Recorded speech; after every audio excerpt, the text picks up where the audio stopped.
welcome to the program. This is your Business Morning, this Monday, the 19th of November. I am Bosun Amafaye, and we're live to you from Nigeria's financial capital, Lagos, the home of Nigeria's news leaders. So here we are. Nigeria's search for the next CEO, or what you call the president, is now on. The race has been flagged off for the 2019 elections as a raft of agenda and campaign policy documents hit the political street. On Sunday evening, primetime TV, major TV networks was there for the Buhari's APC, the next level agenda document unveiling at the presidential villa. Key cabinet ministers of aviation, power works and housing, and the head of the social investment program speak to performance records and what you call, quote unquote, the next level.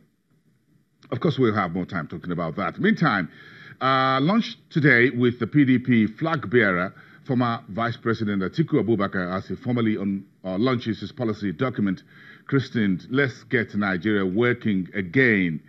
That will be coming through around lunchtime. Meantime, other political party flag bearers like Dr. Obi Ezekwesili unveiled their agenda for job creation, education, and others, as the central bank, former central bank deputy chief Moghalu picks a female running mate. So we'll take all that together. Political circuit today. We're starting run through of these policy documents today with the first word later on the program. But of course, we've got a bigger edition for you tomorrow, Tuesday. November the 30th is going to be a public holiday in Nigeria, so join us for a 1-hour focus tomorrow on Nigeria's search for CEO. The key question is this: will get the next level, get Nigeria working again? That's the big story tomorrow. Join us 10 o'clock for this conversation. You know where to find us on social media, at Channels TV, at Biz Morning, or of course you can tag me in at B Bolson. That's the big story for tomorrow. We have a few questions, very critical questions to ask around that very big, what you call the big story around the new presidential, the current presidential election. Will next level get Nigeria working again?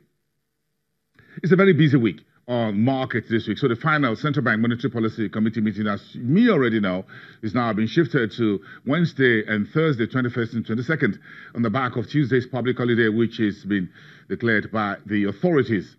On the same day, which is Wednesday, we're looking at a CPI and inflation report that is on tap from the Statistics Office.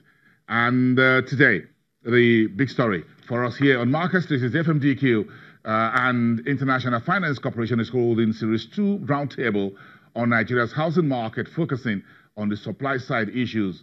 That is part of the conversation within the hour. So you want to stick around there for the Senior Special Assistant to the President on Infrastructure talking to us from downtown Lagos on this very important supply side issue for Nigeria's housing market. That's about 10:30.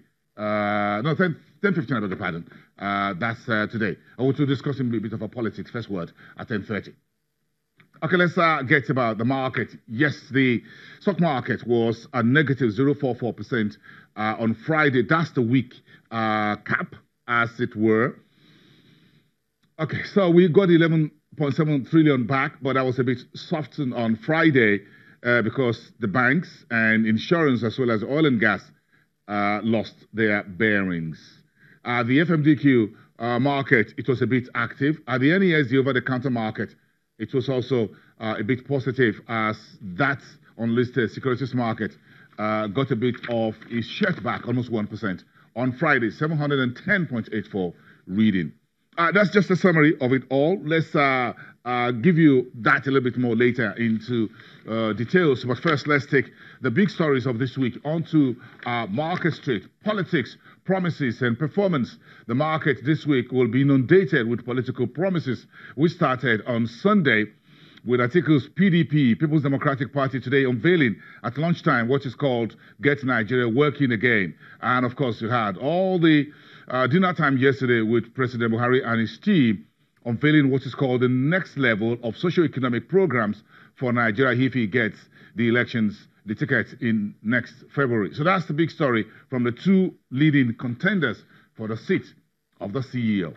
That's a big story. Of course, we'll take all of that to the marketplace. Let's go downtown to studios at the Nigerian Stock Exchange, where we're getting Eromosele Aziba, who is an investment analyst at Afrinvest, joining us for this conversation. Good morning, Eromosele. It's good to see you. Hope you had a nice weekend. Good morning, boss. And yes, I did have a nice weekend. Hope you did. Yeah, thank you. So let's mix politics with business and economy. The matrix. So this week is going to be a little bit very busy, but it looks like the political folks got the best of the weekend and look like they will get back part of today and maybe some other days of the week before we get to focus more on the MPC on Wednesday, with the political promises and the policy documents being unveiled. Do you think the market can ignore these big boys on the political street?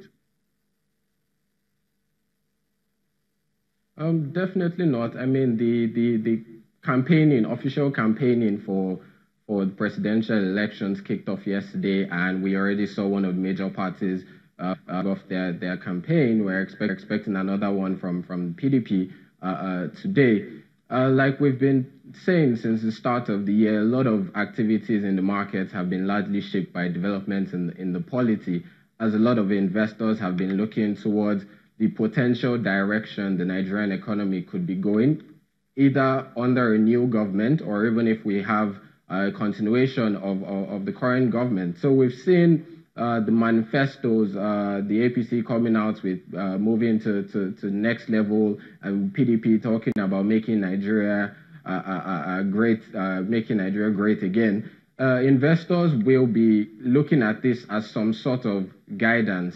But in terms of seeing any potential knee-jerk positive reactions in the markets, we don't necessarily expect this to happen, because these policy statements that have come out from the polity were expected. I mean, flagging off the campaigns, they're expected to come out with policies that you hope to achieve. Now, the key question will be the feasibility of actually achieving these, as in the past we've been known for coming up with very flamboyant and rosy manifestos, but in terms of